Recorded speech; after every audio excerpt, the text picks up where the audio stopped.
aqibatu lil muttaqin wa la udwana illa 'alal zalimin. Wassalatu wassalamu ala hadil amin Muhammadin wa ala alihi wa sahbihi ajmain. Amma ba'du. Yang saya hormati Ketua Pimpinan Wilayah Muhammadiyah Sumatera Barat, Bapak Dr. Kiai Haji Bakhtiar,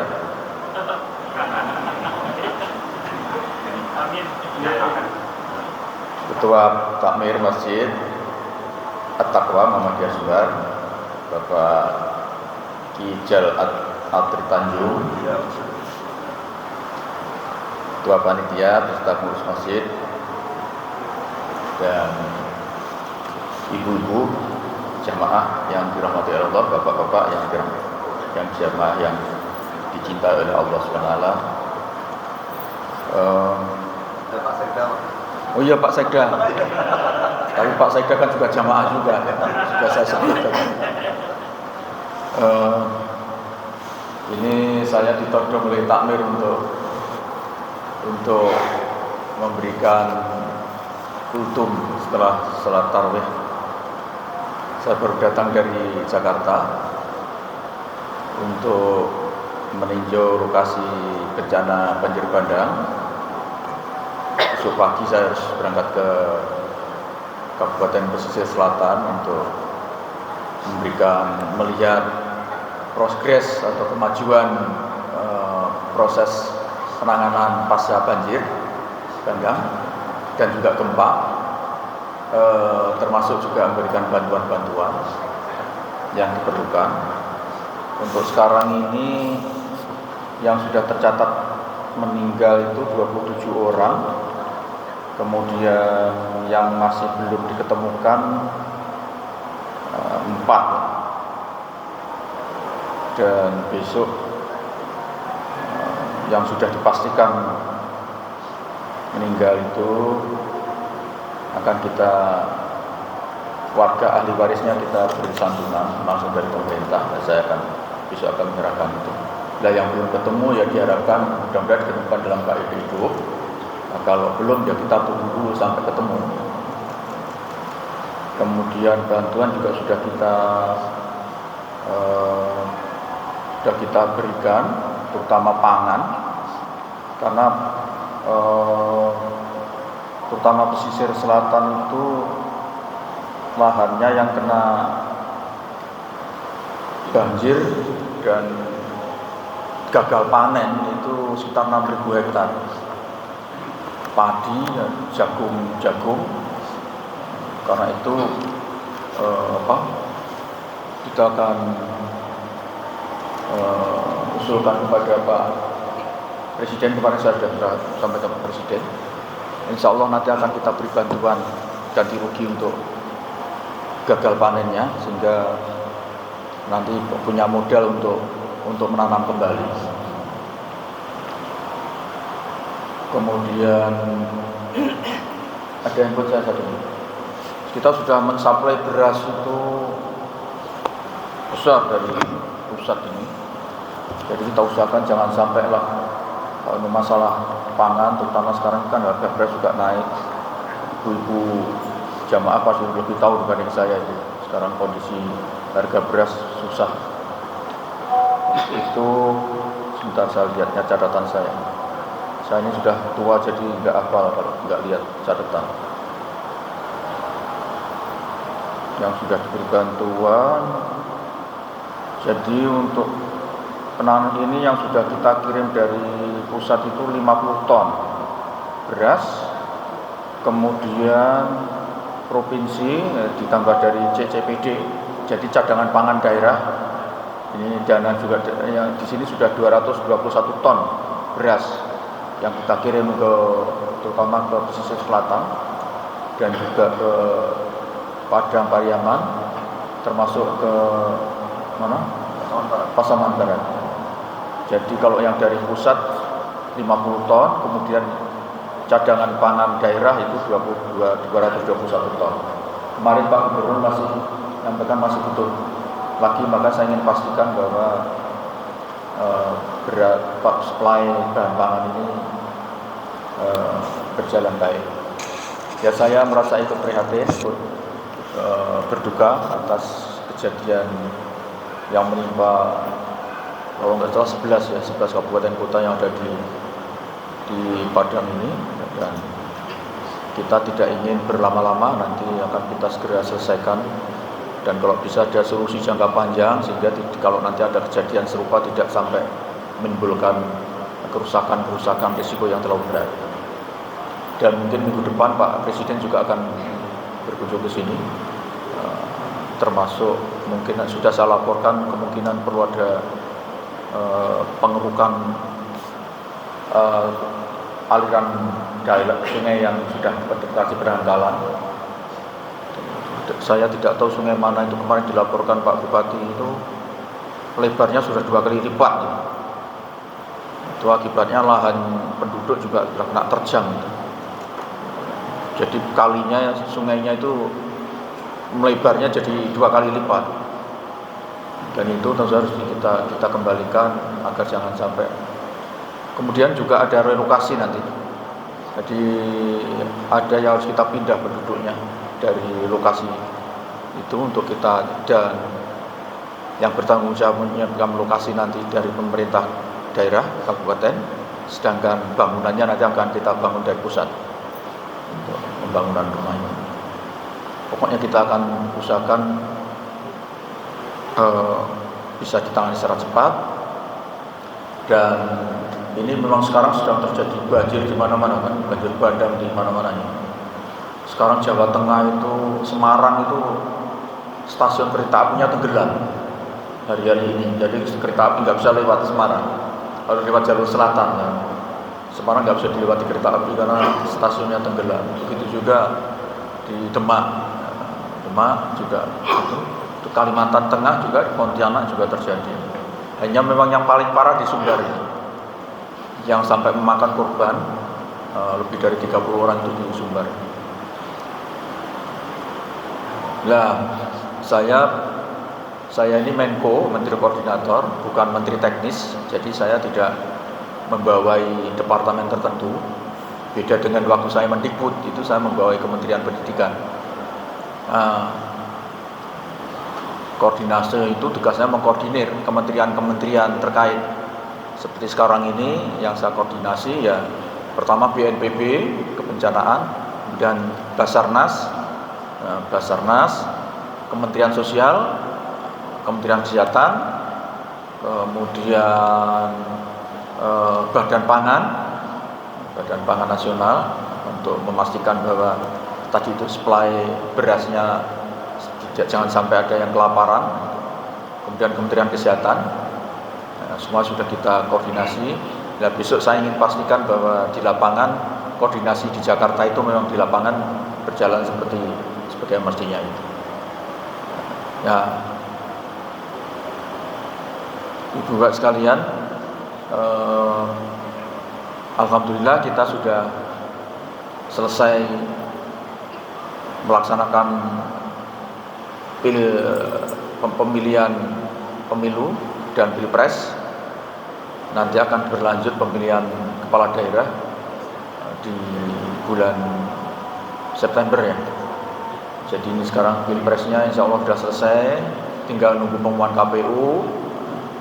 Kemudian yang jadi caleg juga mungkin ada yang lolos jadi anggota DPR, tapi mungkin juga ada yang gagal gitu. Dan sekarang juga sudah kita siapkan rumah sakit untuk menampung yang stres karena gagal pilpres maupun gagal pileg gitu. Ada enggak ini yang caleg gagal di sini? Tapi yang berhasil banyak mestinya. Jadi kita siapkan gitu. Dan saya sudah serukan kepada caleg-caleg yang gagal tidak usah malu kalau berkonsultasi ke dokter. Kalau memang badannya rasanya tidak nyaman, tidak usah malu. Jadi datang supaya jangan sampai nanti sakitnya berkelanjutan. Karena yang gantung diri juga sudah banyak. Kemudian yang stres, lari-lari telanjang juga sudah banyak. Ini jadi satu kerjaan sendiri. Itu juga urusan saya. Jadi sekarang saya menyiapkan rumah sakit untuk siap untuk menampung, melayani calon-calon legislatif yang gagal itu. Nah, sekarang kita sudah mulai, mudah-mudahan lah KPU nanti tidak segera diumumkan tanggal 20 kan. Ya siapa yang menang, siapa yang kalah, ya sudahlah, memang itu kan 5 tahun sekali. Nanti yang kalah 5 tahun ke depan juga bisa maju lagi. Itu semuanya bisa berjalan lancar. Nah, Bapak Ibu sekalian, mudah-mudahan tarawih, mudah-mudahan Ramadan ini ikut menjadi faktor penyejuk, faktor peredam. Nanti kalau ada yang tidak puas terhadap pengumuman-pengumuman yang diumumkan oleh KPU, nama yang tidak puas itu biasa. Jadi kita ini jangankan pilpres, nonton sepak bola itu loh, kalau jago kita kalah itu bisa dibawa sampai ke rumah, itu sampai dibawa mimpi. Jadi itu biasa. Tapi jangan terus-terusan berlama-lama. Kita harus segera menyiapkan persiapan yang baru, keadaan Indonesia yang lebih baik. Siapapun yang nanti yang dipilih menjadi presiden, wakil presiden, mudah-mudahan betul-betul bisa membawa Indonesia jauh lebih baik dibanding kondisi yang ada sekarang. Yang sekarang juga sebetulnya juga sudah lumayan baik. Insya Allah tahun ini akan ada beberapa proyek pembangunan di Sumatera Barat yang nilainya cukup besar. Ya, tentu saja nanti termasuk proses rehabilitasi dan rekonstruksi pasca bencana. Ini mungkin akan ada beberapa proyek pembangunan yang akan difokuskan di Sumatera Barat ini. Nah, sekarang saya jelaskan sedikit tentang puasa Ramadan. Ini sudah banyak ahlinya, yang apalagi Ketua PWM juga pasti sudah jago daripada saya. Saya sebenarnya tidak pantas ini berada di depan ini, tapi karena diminta ya sudah. Kita tahu bahwa Ramadan itu kan asal kata dari romad. Romad itu artinya pembakaran. Jadi, Ramadan itu artinya berarti romad itu terbakar, kalau Ramadan itu artinya pembakaran. Bulan pembakaran. Itu Ramadan. Ramadan itu adalah nama bulan. Nama bulan pada masa Arab kuno. Jadi pada masa Arab kuno itu bulan-bulan itu yang sampai sekarang masih sebagian dipertahankan untuk tahun Hijriah itu Ramadan. Tetapi waktu itu tidak memakai penanggalan bulan. Penanggalannya itu dipadukan antara perhitungan matahari dengan musim. Jadi orang Arab dulu belum mengenal tanggal 1, tanggal 2, tanggal 3. Yang tahu itu musim. Nah, salah satu musim itu namanya musim Ramadan. Bulan Ramadan. Ramadan itu artinya ketika, jadi orang Arab mengarai pokoknya kalau ada saat di mana puncak panas itu di puncak yang tertinggi yaitu Ramadan. Jadi tidak ada tanggal-tanggalnya, nggak ada. Nah, sebelum bulan Ramadan itu namanya Sya'ban ya. Ya, bulan Sya'ban ya. Sya'ban dengan Ramadan. Nah, kenapa disebut Sya'ban? Sya'ban itu artinya memencar. Berpencar. Kenapa disebut berpencar? Jadi orang Arab dulu sebelum menyambut datangnya musim yang sangat panas yang dimaksud Ramadan itu, mereka berpencar, kepala suku-suku itu untuk mencari sumber mata air. Untuk jaga-jaga nanti kalau ketika terjadi panas, musim panas itu, mereka tidak terlalu jauh dengan air, sehingga air itu menjadi sangat mahal. Dan disitulah sering terjadi rebutan antar suku, perang suku karena berebut sumber air. Karena itu jangan heran bulan Sya'ban dan bulan Ramadan itu dibolehkan perang. Kita tahu perang Badar itu bulan Ramadan, ya kan? Jadi karena itu bulan Ramadan itu sebenarnya bukan bulan suci namanya. Jadi itu bulan puasa itu bukan bulan suci karena di situ dibolehkan perang. Tapi kalau Muharram, nah itu bulan suci, maka disebut Muharram. Jangankan saling membunuh sesama manusia, membunuh binatang pun tidak boleh Muharram itu. Karena itu bulan Ramadan itu sebetulnya tidak termasuk bulan yang disucikan, tetapi bulan yang besar, bulan yang agung. Karena kemudian pada bulan itu ditetapkan pertama Al-Qur'an turun pertama, kemudian yang kedua dijadikan tempat untuk umat muslim melaksanakan ibadah puasa itu. Nah, ketika berpencar itu makanya bulannya sebelumnya disebut bulan Sya'ban itu. Nah, Bapak Ibu sekalian, jadi sebetulnya dulu Ramadan itu tidak mengikuti bulan hitungan seperti sekarang ini, Zulhijjah itu dengan perputaran bulan, sehingga dulu diperkirakan bulan Ramadan itu antara bulan Juli dan Agustus. Jadi bulan Juli dan bulan Agustus itulah kira-kira disebut bulan yang di sana terjadi puncak panas-panasnya di daerah Hijaz, termasuk di Saudi, di Mekah dan Madinah itu. Mekah Madinah itu kan termasuk Hijaz namanya, wilayah Hijaz. Nah, kemudian Bapak sekalian, Ibu sekalian, pada waktu ketika turun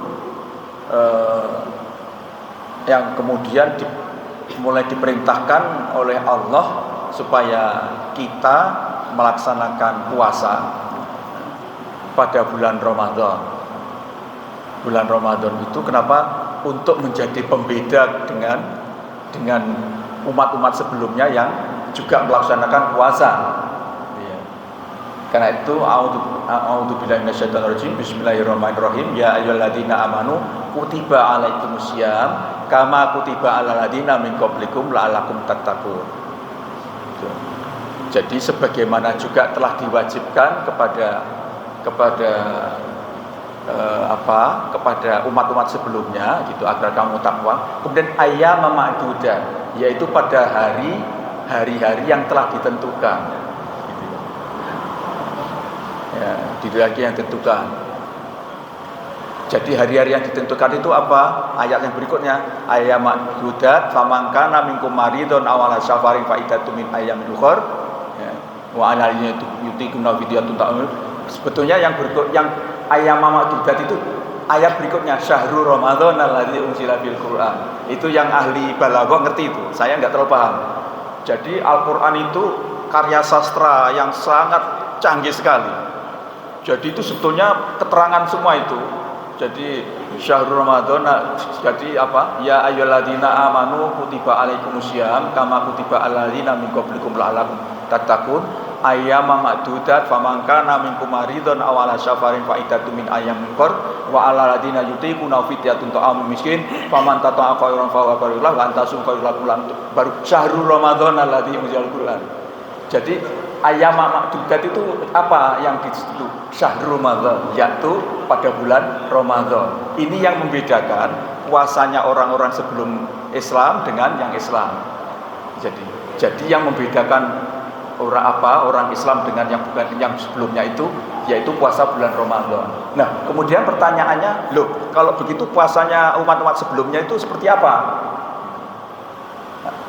Puasa umat sebelumnya itu yang juga amalan itu pernah dilakukan oleh Rasulullah, yaitu tanggal 14, 15 tiap bulan.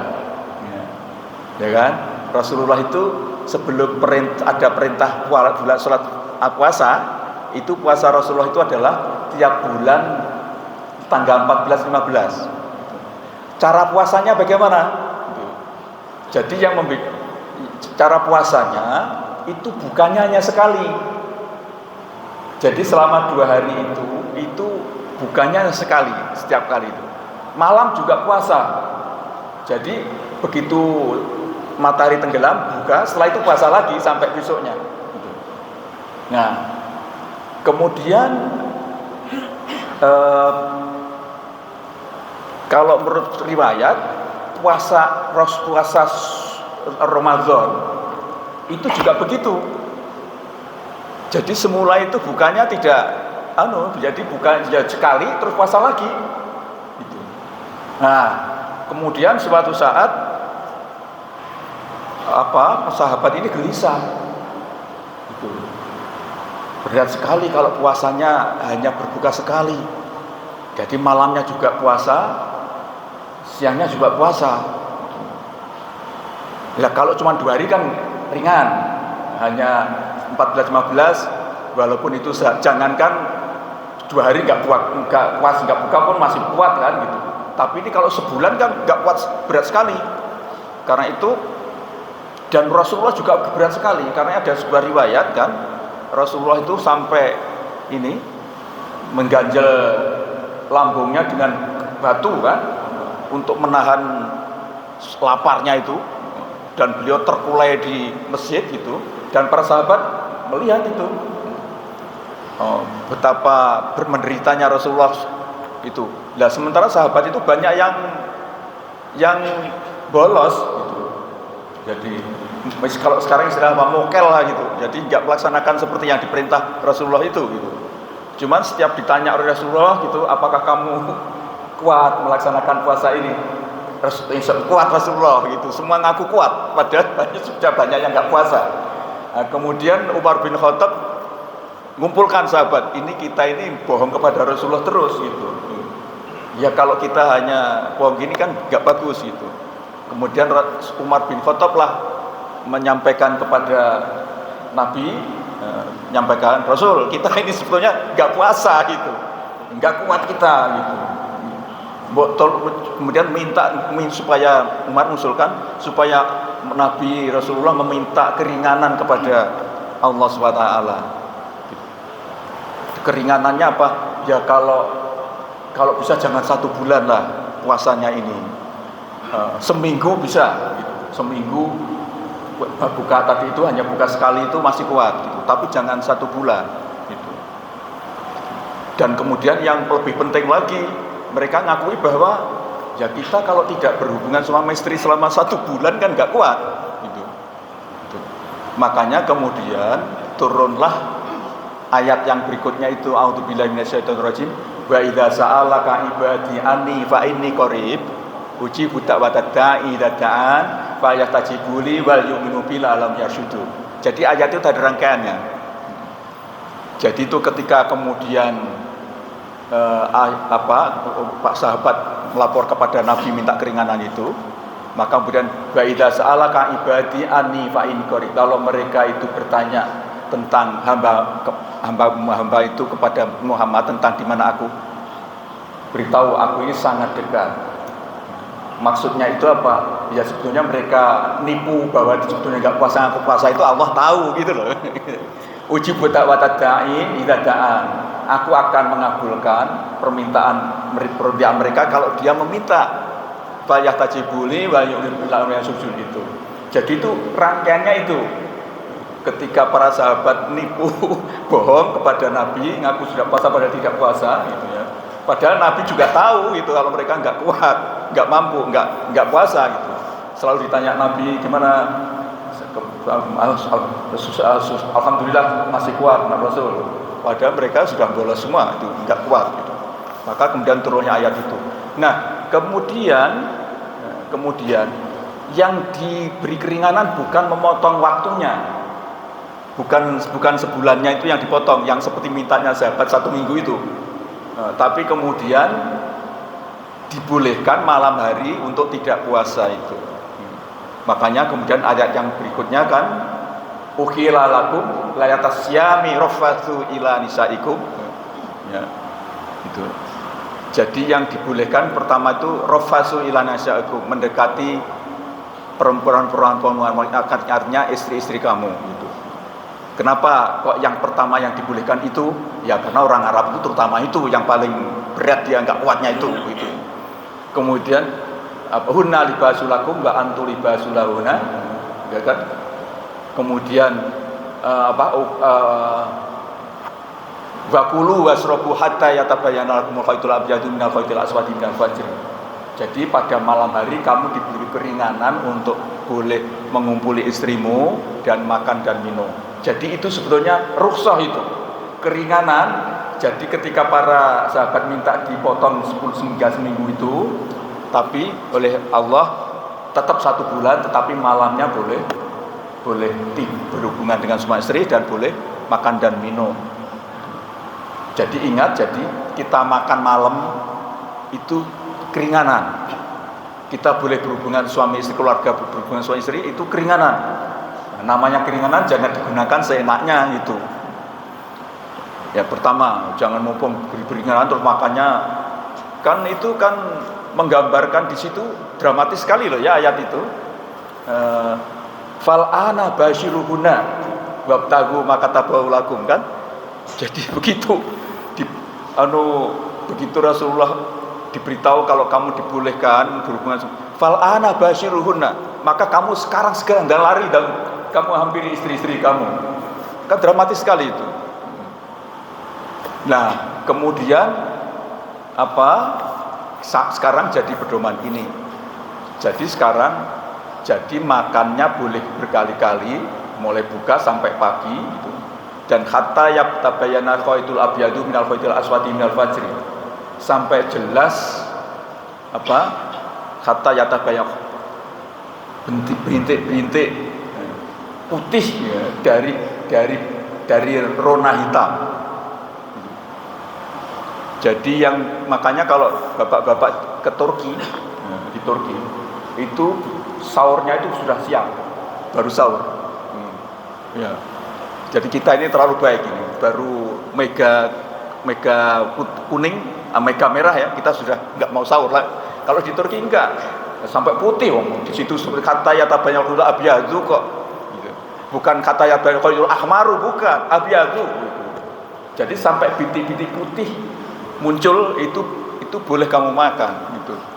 Ya makanya kalau ingin sahurnya agak lambat-lambat, rekreasi ke Turki pada bulan puasa. Di sana udah terang itu masih pada makan itu karena memang batasnya sampai kata yatabayyana lahul khaytul abyadu gitu. Ini. Nah, itulah Bapak sekalian sejarah.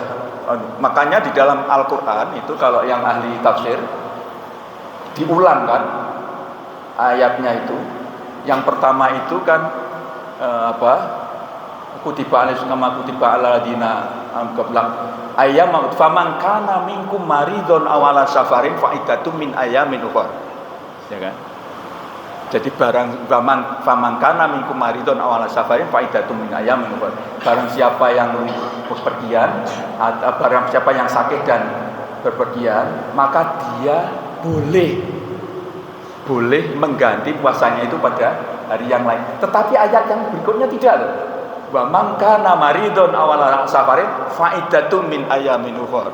Itu beda. Ya. Kalau yang satu boleh, yang satu harus ini. Ya. Jadi kalau wa man kana minkum maridun aw ala safarin fa iddatun, kalau di dalam kaidah bahasa Arab, kalau ada wawul ataf kemudian diikuti dengan fa jawab, maka itu bacaannya bukan boleh, itu harus. Jadi satu sisi bolehkan ayat sebelumnya, yang ini mengharuskan. Jadi kalau kita sakit, kalau kita pergi dan sakit dan pepergian kita itu membuat kita sangat berat, maka kita tidak boleh puasa lagi, itu haram. Gitu. Karena itu kaidahnya wawul ataf kalau diikuti dengan fa jawab itu harus. Misalnya apa? Wa man kana yu'minu billahi wa yaumil akhir falyukrim dhaifahu. Barang siapa yang beriman kepada Allah dan Rasulnya, maka dia harus memuliakan tamunya. Itu bukan boleh itu, ya kan? Karena ada kata tawawul ataf ditutup dengan fa jawab. Artinya apa? Jadi ada dua hukum di dalam kita melaksanakan puasa. Yang satu dibolehkan untuk mengganti pada hari yang lain, tapi ada yang harus tidak berpuasa. Jadi kalau kita sakit, memaksakan diri dengan sakit itu tetap berpuasa, dan itu membahayakan hidup kita, dosa kita melakukan puasa itu. Kalau kita bepergian juga gitu, bepergian memaksakan diri untuk tetap berpuasa, maka kita kalau sampai pergian itu membuat kita sangat susah, maka kita juga dosa. Jadi ibadah puasa itu tidak serta-merta turun itu sekaligus.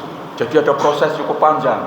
Tadi itu semula meniru seperti karena Nabi belum mendapatkan petunjuk-petunjuk yang lebih detail, Nabi melaksanakan puasanya seperti puasa-puasa para pendahulunya. kemudian mulai dijelaskan ayat-ayat berikutnya itu, dan sampailah kemudian menemukanlah sekarang puasa seperti yang sudah kita lakukan selama ini. Jadi ini adalah perintah puasa itu tidak serta-merta sekali lagi, tapi itu ada proses yang bertahun beberapa kali, sehingga ada proses diskusi panjang, bahkan tadi itu ada protesnya para sahabat yang benar didengar oleh Allah, kemudian diturunkanlah keringanan-keringanan tadi itu. Jadi intinya Bapak sekalian, puasa 1 bulan itu artinya ya sebulan, bukan hanya ketika kita siang tidak makan dan minum. Jadi tidak boleh paginya puasa, malamnya ke diskotik. Ini kan kita sedang bebas, break, nggak puasa. Bukan. Tidak makan kita pada malam hari, ini sebetulnya keringanan dari Allah. Kita sebenarnya tetap berpuasa pada malam hari ini. Maka mari kita perbanyak ibadah kita, baik siang maupun malam. Dan itu kita harus yakin, kita sadari betul bahwa namanya puasa wajib itu adalah satu bulan, bukan diselang-seling siang kemudian malamnya tidak puasa. Demikian saya kira ini yang menjelaskan ini tidak terlalu pintar, beda dengan ketua PWN Sumbar. Jadi sebetulnya saya senang kalau ada yang bantah, sehingga biar apakah hasil studi saya agak saya dalami tentang puasa ini sudah bisa dipertanggungjawabkan secara ijtihadiyah. Tapi sepanjang yang saya baca, begitulah sejarah puasa itu. Mulai dari termasuk tarawih ya. Tarawih itu kan asal dari kata masdarnya rawaha yurafiu tarwihan. Rawaha yurafiu tarwihan itu apa artinya? Santai. Jadi kalau sholat tarawih itu sholat santai. Jadi kalau ada sholat kok cepet-cepetan udah selesai, dia bukan sholat tarawih itu. Sholat tarawih itu rawaha yurafiu tarwihan. Jadi Rasulullah itu sebetulnya sholat tarawih itu kan sholat tahajud yang sudah biasa dilakukan oleh Rasulullah tiap malam. Ya. Kemudian Rasulullah suatu saat sholat ini di masjid. Kemudian para sahabat ikut jamaah. Dan Rasulullah tidak menyatakan melarang, tidak mengiyakan, tapi juga tidak melarang. Makanya di dalam, kalau kita belajar tentang sunnah hadis itu kan apa yang dikatakan oleh Rasulullah, apa yang dilakukan oleh Rasulullah, dan apa yang ditakrir kan. Takrir itu Rasulullah tidak nyuruh, Rasulullah juga tidak melarang, sahabat melakukan, Rasulullah mendiamkan. Itu juga termasuk sunnah itu. Jadi Bapak Ibu harus tahu ya, banyak sekali sunnah yang tidak bersumber langsung dari Nabi, tapi sahabat melakukan, kemudian Rasulullah tidak melarang, tapi juga tidak mengiyakan. Contohnya sholat tarawih. Jadi sholat tarawih itu kenapa jamaah? Itu semula adalah inisiatif sahabat. Karena Rasulullah ini kok tumben sholat malamnya kok di masjid, karena biasanya di rumah Rasulullah itu. Nah, ini di masjid. Kemudian sahabat ikut jamaah, kok Rasulullah mendiamkan. Maka kemudian lama-lama makanya Rasulullah suatu saat ditunggu oleh sahabat yang ikut jamaah, Rasulullah nggak datang. Nah, sampai ada yang ngantuk-ngantuk senden di cagak dinding masjid kan. Gitu. Maka kemudian Rasul ditanya sahabat, Rasul saat tadi malam nunggu sampai mau sahur, tapi Rasul kok tidak datang. Jawab Rasulullah, saya sengaja tidak datang. Saya khawatir kalau nanti saya selalu sholat berjamaah dengan kamu semua, nanti ada perintah Allah supaya tarawih itu jadi wajib. Maka Rasulullah menghindari untuk tidak berjamaah. Jadi sholat tarawih itu juga sangat dianjurkan, tidak harus di masjid, di rumah. Jadi di rumah itu terutama untuk kita harus sering. Jadi mohon maaf, saya juga nggak terlalu sering-sering sholat bersama jamaah di masjid, karena malam saya ingin juga mentuntaskan sholat anehnya di rumah. Jadi Rasulullah itu beberapa kali ditunggu sahabat nggak datang, sholatnya di rumah. Tadi itu salah satu alasan Rasulullah khawatir nanti kalau itu terus-terusan dilakukan, khawatir nanti diperintahkan oleh Allah supaya itu wajib dilaksanakan, dan itu sangat memberatkan kan gitu. Karena itu jangan heran kalau ada yang 11 rakaat, ada yang 23 rakaat. Ya memang Rasulullah waktu itu yang diketahui sahabat ya ada yang jamaah Rasulullah pernah jamaah 23 rakaat, ada suatu saat hanya 11 rakaat. Ya memang itu salat santai. Dan itu dilaksanakan semalam suntuk. Jadi 1 rakaat, 2 rakaat istirahat, kemudian diskusi, ya, termasuk kebiasaan tadarus kan. Makanya kata-kata tadarus itu kan saling belajar, saling mempelajari gitu. Nah, tadarus itu termasuk tradisi yang dianukan itu untuk mengisi itu sampai selesai. Nah, makanya disebut rawaha yurawi tarwihan. Salat tarawih itu salat santai. Nah, termasuk tadarus. Jadi tradisi sahabat itu, Bapak Ibu sekalian, bulan puasa itu digunakan untuk mentashih hafalan Qur'annya, ya, untuk melakukan koreksi terhadap hafalan-hafalannya. Karena itu saya tidak tahu sekarang, kalau dulu zaman saya itu ada tradisi tadarus kan, yang satu baca, yang satu menyimak kan. Kemudian nanti kalau ada keliru mengingatkan. Itu dulu begitu. Jadi ada sahabat yang membaca, yang lain dengarkan. Nanti kalau ada yang keliru diingatkan. Saling mencocokkan. Hafalannya sudah benar atau belum? Nah, hafalannya itu. Dan itulah yang disebut dengan tadarus, yang sampai sekarang juga masih diberlakukan untuk kita semua. Demikian. Wassalamualaikum warahmatullahi wabarakatuh.